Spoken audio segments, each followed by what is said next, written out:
Boa tarde, né? Boa tarde, Dan. Boa tarde, Lucas. Boa tarde. Dan, o que a gente tem aí para hoje? Qual que é a pauta de hoje? Hoje você que vai conduzir a reunião, como você preparou aí para gente? Sim, hoje nós vamos comentar um pouco sobre o processo de abertura, né? Como ele funciona aqui no Brasil. Muitas pessoas têm dúvidas, né? As pessoas querem empreender, iniciar novos negócios porque tem uma ideia ou porque tem algum capital ou por diversas variedades, né? Então, é muito importante a gente falar desse processo de abertura que ele impacta bastante de como que a empresa vai atuar. Então, é muito importante a gente falar desse processo de abertura. Hoje nós temos aqui conosco o Lucas, né? Que o Lucas ele também realiza essa parte do processo legal, desde a parte de elaborar contratos, da parte sistêmica e da parte também em órgão, né? De fazer a parte de registro. Então ele vai conseguir nos ajudar bastante. Então nós vamos começar com uma parte bem inicial, que é quando a gente pensa em abrir a empresa, quais são os primeiros passos, né? Então é importante a gente também pensar que a gente tem diversas pesquisas do Sebrae ou de outros institutos que as empresas elas acabam iniciando as operações e em pouco período elas acabam finalizando o seu processo, né? Uhum. Então tem que ser algo muito estruturado para que uma empresa ela não dure 2 anos. Ela tem que ser a intenção já da empresa de fazer um processo de abertura de uma empresa, ter uma empresa, é que essa empresa ela tem duração. A Você gente nem tem coloca longevidade, né? Ela perpetue, né? é, O impacto que ela vai gerar na sociedade seja, né, contínuo, não seja, necessariamente finito, assim. É legal, isso eu acho importante, né? Muitas pessoas têm um sonho de negócio e aí acaba, às vezes, gastando recursos que ela demorou um tempo, né? Às vezes uma vida para acumular, com a expectativa de ter aquele negócio, por gostar daquilo, só que a dinâmica do negócio e as coisas que ela precisa fazer dentro daquele negócio são outras, né? Às vezes teve alguns casos que a gente já ajudou a pessoa a tirar um pouco disso até da cabeça de abrir uma empresa, porque ela vinha numa dinâmica assim, do setor bancário, né? Tinha uma rotina, tinha final de semana, né?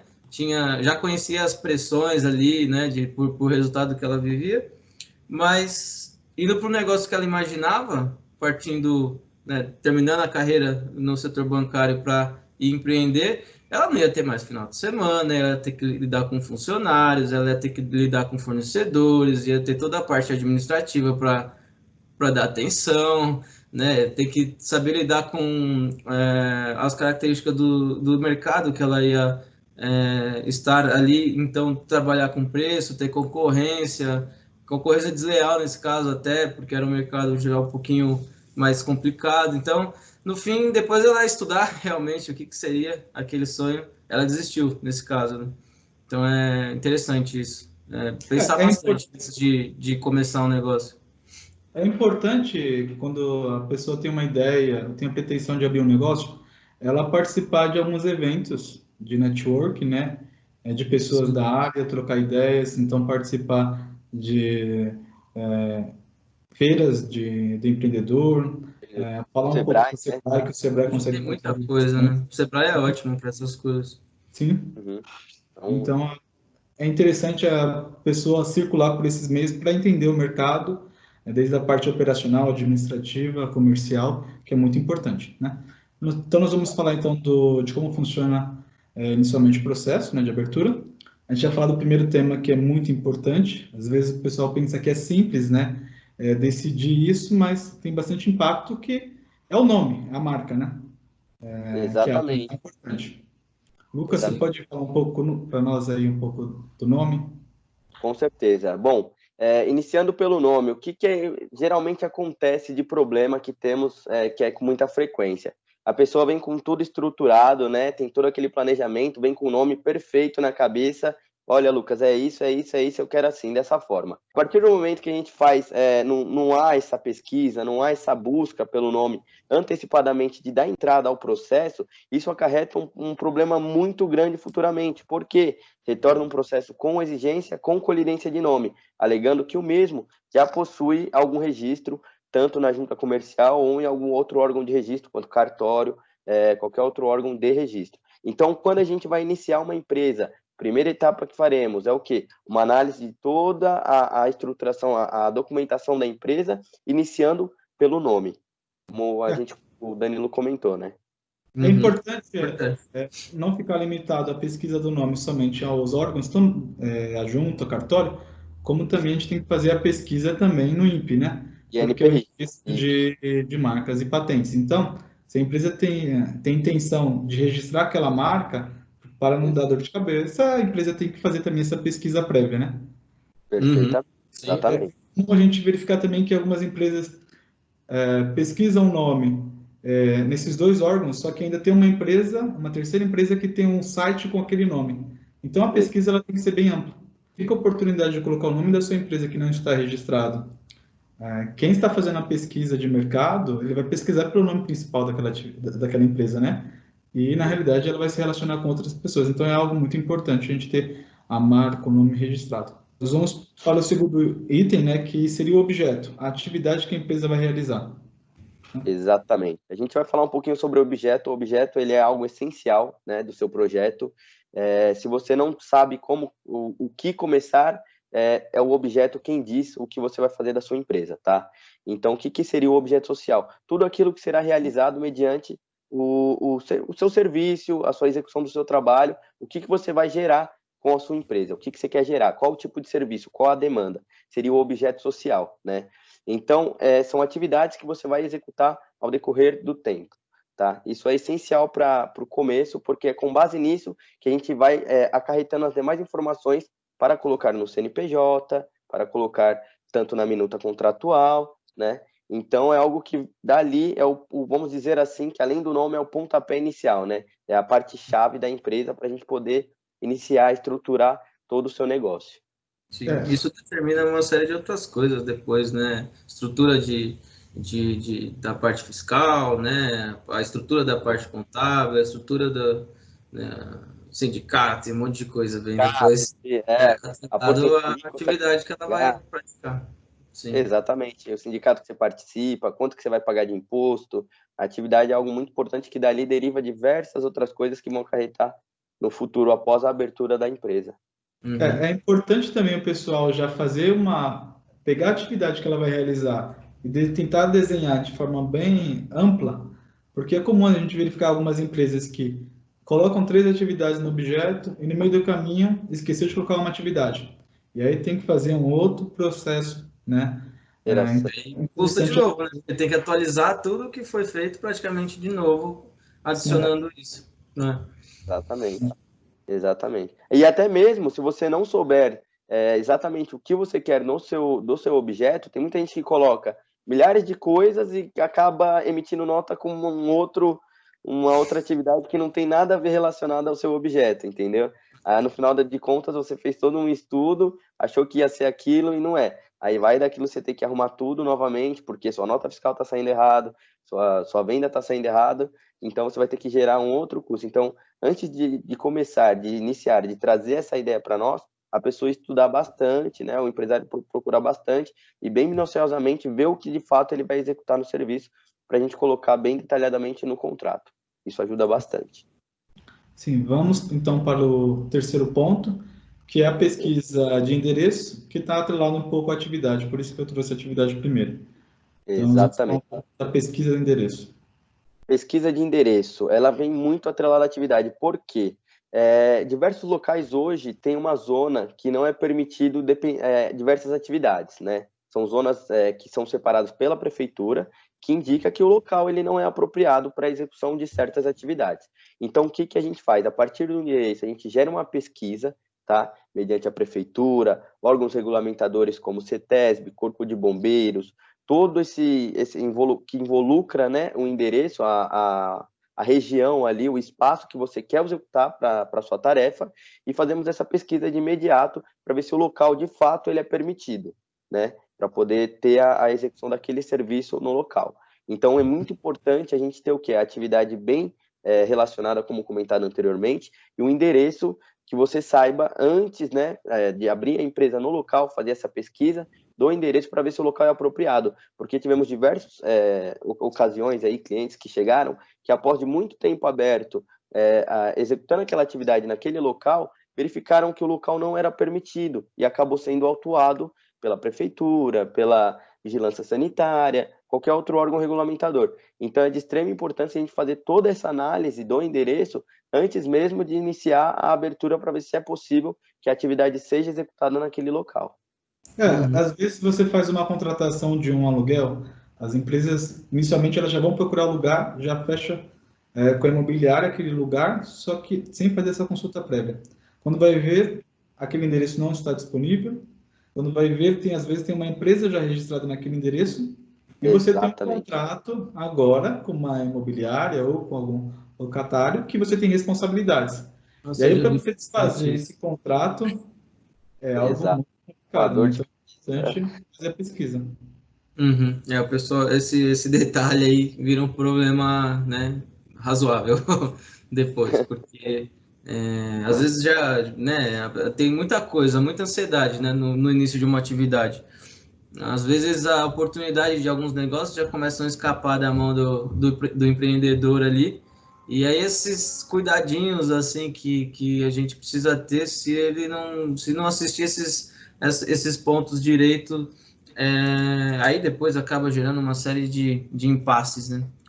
Principalmente o Estado, né? Que é assim, entre os órgãos que ficam, né, focados em fiscalizar a empresa, esse costuma ser mais relevante, assim, em termos de causar alguma paralisação, alguma questão que trave o faturamento da empresa. Então, é um problema. Principalmente de girar a atividade que ele estava necessitando, né? Local. Perfeito. Agora nós vamos falar um pouco também da modalidade jurídica, né? Modalidade jurídica é o tipo jurídico da empresa, né? Então, a gente tem diversas hoje aqui no Brasil, são inúmeras, né? A gente tem as principais que o pessoal conhece, né? Que é a limitada, que é o empresário individual, que é a Eireli. Então, nós temos essas, só que a gente tem diversas. Então, a gente vai falar um pouco da definição da modalidade jurídica, que seria importante. Exato. A modalidade jurídica, primeiramente, para você escolher uma modalidade jurídica, você tem que ver quanto você almeja faturar. Vamos começar pelo seu faturamento anual. Quanto que você almeja faturar anualmente? Isso daí é um fator muito importante para você definir qual que seria a sua modalidade jurídica. Se você enquadraria como MEI, que um faturamento não é tão alto, um empresário individual, que um faturamento também pode ser um pouco mais alto, porém tem algumas limitações. A gente não vai entrar muito a fundo de cada uma, mas o que vai impactar bastante seria o faturamento, né? Hoje temos aqui as mais importantes, começando pelo MEI, empresário individual, sociedade limitada, Eireli, sociedade unipessoal, sociedade simples e sociedade por ações, que cada uma tem uma modalidade específica para um fim específico, né? Não vamos entrar muito no mérito, mas é um dos pontos ali essenciais que vai definir a sua modalidade. Seria faturamento, seria sócio, como você quer dividir o capital da sua empresa. Capital é um fator muito importante. Se você quer dividi-lo por ações, se tem alguém que vai investir, se é uma sociedade limitada também, que é só você e mais um amigo, ou você e mais quantos amigos. Isso depende bastante. Se é só você, não, hoje, Lucas, eu só tenho eu para poder abrir minha empresa. Beleza, então vamos ver o que se enquadra no empresário individual, mas aí afeta o seu patrimônio pessoa física se tiver algum problema? Não, então vamos fazer uma sociedade unipessoal, que é só você e respalda o valor do seu capital. Tem todo esse estudo por trás da escolha da sua modalidade jurídica, né? Então é algo bem legal que a gente pode aprofundar bastante. Acredito que nos próximos vídeos a gente consiga falar um pouco mais de cada uma mais a fundo, mas assim, por alto, esses os pontos mais relevantes para você fazer uma escolha de uma modalidade jurídica, tá? A forma como a riqueza, né? A empresa nasceu para gerar benefícios para a sociedade, e aí essas modalidades aí basicamente como que a riqueza vai ser tratada depois, né? Como o lucro vai ser tratado, enfim, como que a empresa vai ser estruturada, né? Gerida também, então tem muito aí, nasce vários, né? Nos últimos anos nasceram algumas modalidades aí, nos últimos 2, 3 anos nasceram umas 3, pelo menos, que que impacta mais, né, o mercado que a gente está mais dentro, assim, das PMEs. Então é super vasto, assim, as variáveis disso, como construir. Então, o contrato de uma SA, por exemplo, pode ser de uma série de questões e previsões ali, de cenários e de como movimentar, né, a representação da empresa e tal. Então, como suceder cotas, enfim, um monte de coisa. A decisão é importante para começar, mas a empresa pode transformar, né? Ela, assim, ela não tem que nascer e encerrada no mesmo formato nesse sentido. Então, algumas questões, né, como endereço, o próprio nome, né, as coisas podem ser modificadas depois. Mas é legal pensar no modelo, né, bem concreto para você não criar um modelo e ficar tendo toda hora que reparar ele, sabe? E ajusta aqui, faltou um serviço, faltou isso, faltou aquilo. A gente não viu o endereço antes, agora tem que alterar tudo, mudar todo o plano, então... mas assim, depois de uma empresa funcionando, conforme ela vai crescendo, né, ela vai ficando mais complexa, então a gente vai tendo algumas transformações também, né, de acordo com o crescimento. Agora, a gente vai falar um pouco da documentação, né? E um pouco de como está funcionando os sistemas de registros, né? Perfeito. Bom, hoje a documentação, hoje vamos dizer que o governo facilitou bastante comparado com os anos anteriores para a gente fazer uma abertura, uma alteração. Hoje mais a abertura do que a alteração e encerramento, né? Eles ainda estão modificando o sistema, né? Fazendo uma unificação com diversos outros sistemas, mas vamos dizer que para abertura ele melhorou 80% do que tínhamos anteriormente, né? Hoje a gente consegue fazer uma abertura totalmente digital, né? A pessoa, o sócio responsável, o sócio tendo o certificado digital, a gente consegue fazer só sem ter que levar a documentação até o órgão hoje, né? É algo que facilitou bastante tirar esse amontoado de papel, né? Para uma abertura, né?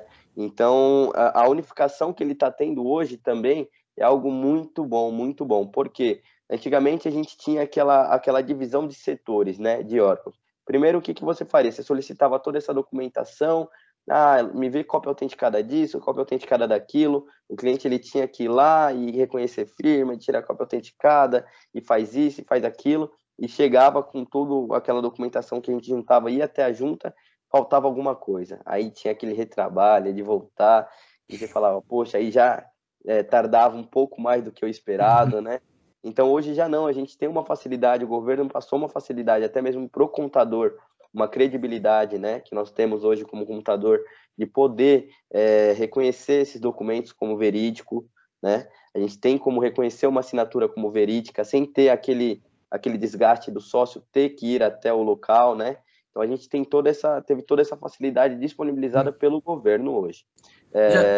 Essa parte vinha já modificando, né? A gente vem percebendo isso nos últimos anos, mas vocês acham que isso foi, assim, teve um empurrão maior na pandemia ou não, assim, continuou só na mesma linha? O projeto já estava pronto já, né? Eu acho que antecipou algumas coisas, mas essa já era a intenção, ainda Já mais vinha aqui no acontecendo, município já. de São Paulo.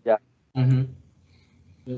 Agora facilitou na pandemia por conta dos cartórios estarem com horários reduzidos, né? Então, até mesmo o cliente que preferia que não, ele mesmo fosse lá e reconhecesse firma, não, né? Hoje, com a pandemia, a gente não tinha mais essa possibilidade. Então, o cartório fechado, ele não tinha horário. Então, foi algo que, para a empresa não ficar parada, a gente não depender daquilo para ele começar a abrir um negócio dele, foi algo que eu digo que ajudou bastante. O projeto já estava pronto, como vocês comentaram, né?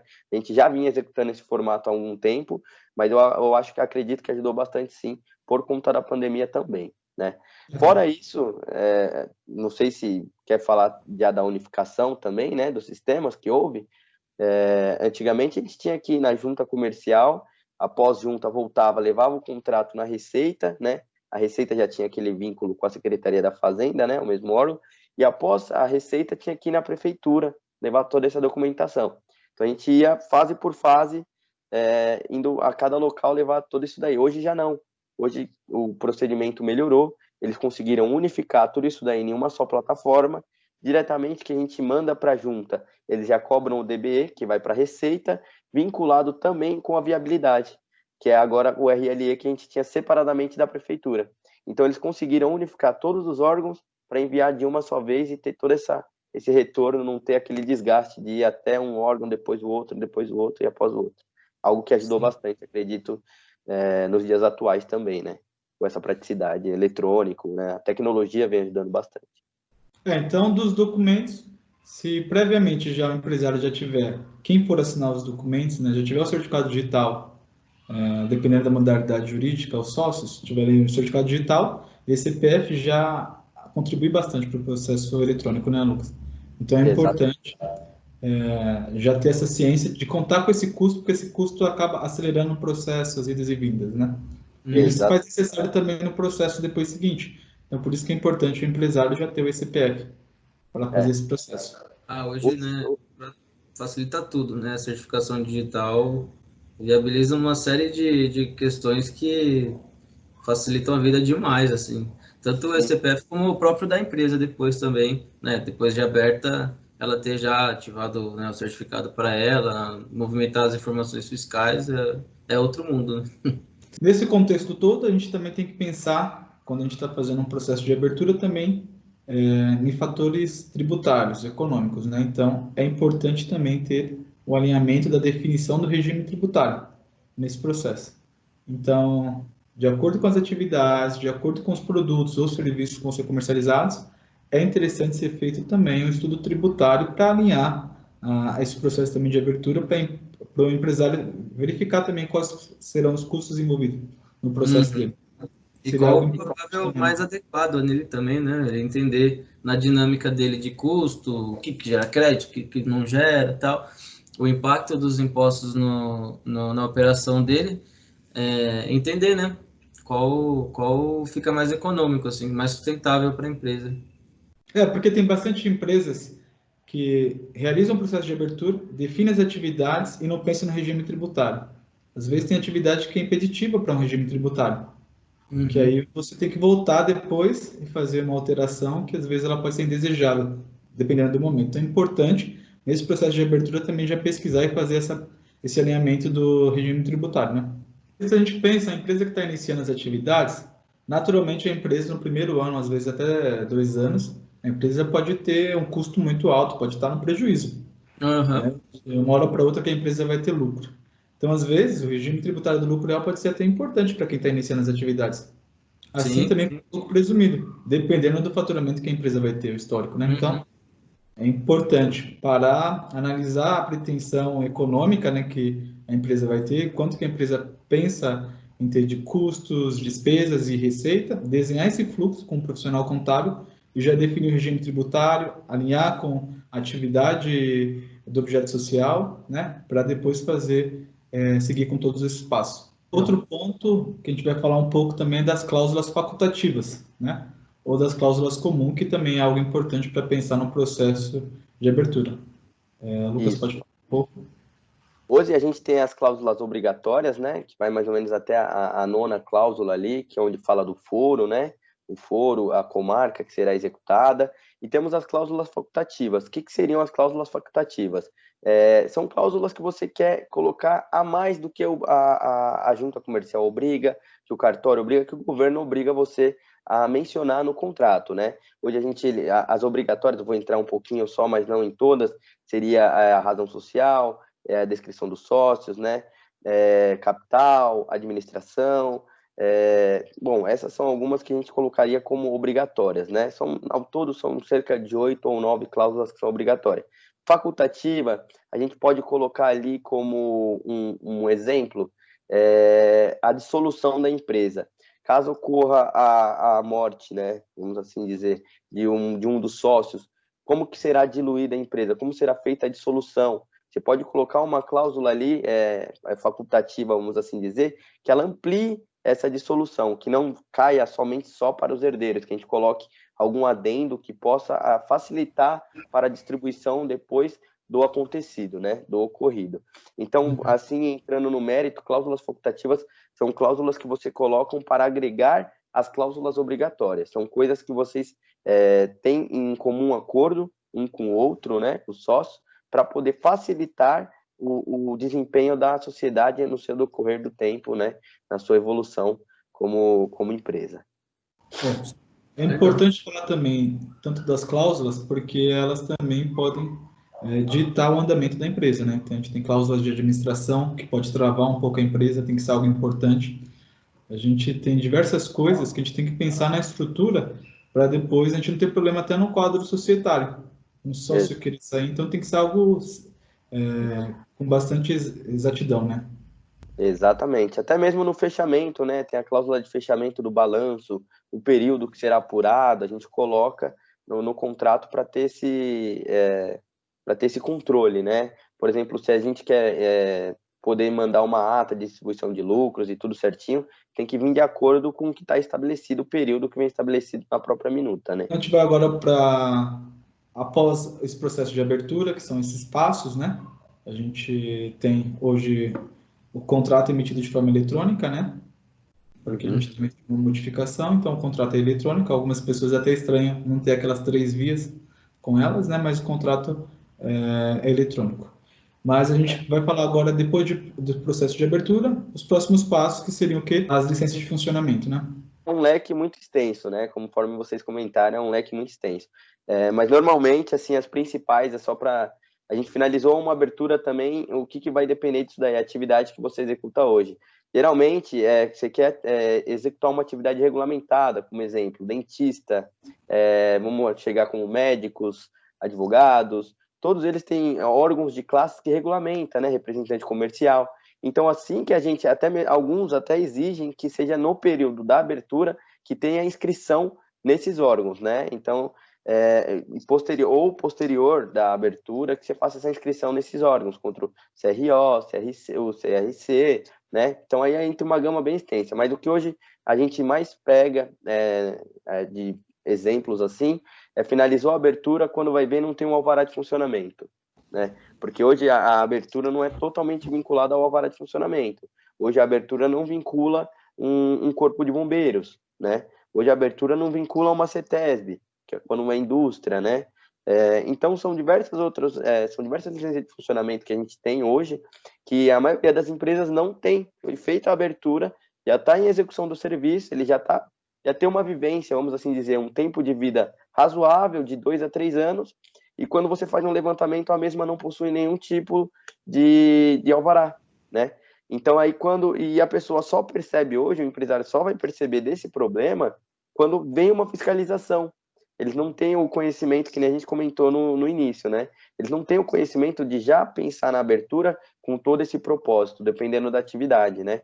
Às vezes é algo muito simples, às vezes é um alvará de funcionamento que não depende de muita coisa, não depende do engenheiro, não depende de um arquiteto, né? É um formato mais simples. Mesmo assim, a empresa não possui. Algo super relevante, algo muito importante, e infelizmente o empresário hoje só vê quando de fato acontece algum problema ou acontece alguma coisa que ele precise mostrar esse alvará, né? Bom, eu acho que foi suficiente, né? Vocês explanaram o tema super bem aí, acho que tende a ajudar bastante as pessoas a pensarem melhor na abertura da empresa. Então, obrigado, né, pela explanação. Normalmente eu peço para o pessoal comentar mais temas para a gente trazer e abordar aqui para que seja de utilidade aí dos empresários, dos empreendedores ou de quem está sonhando em ser, né, empreendedor. E deixar o like para a gente se ajudou, né, também. Comentar aí coisas que a gente possa trazer. E aí a gente aborda mais esse tema, né, como o Lucas falou, nas falas aí de ser mais específico, né, nas modalidades ou em algum outro aspecto que envolve a abertura, que a gente, de repente, possa ter ficado aqui muito superficial. E é isso. Boa tarde.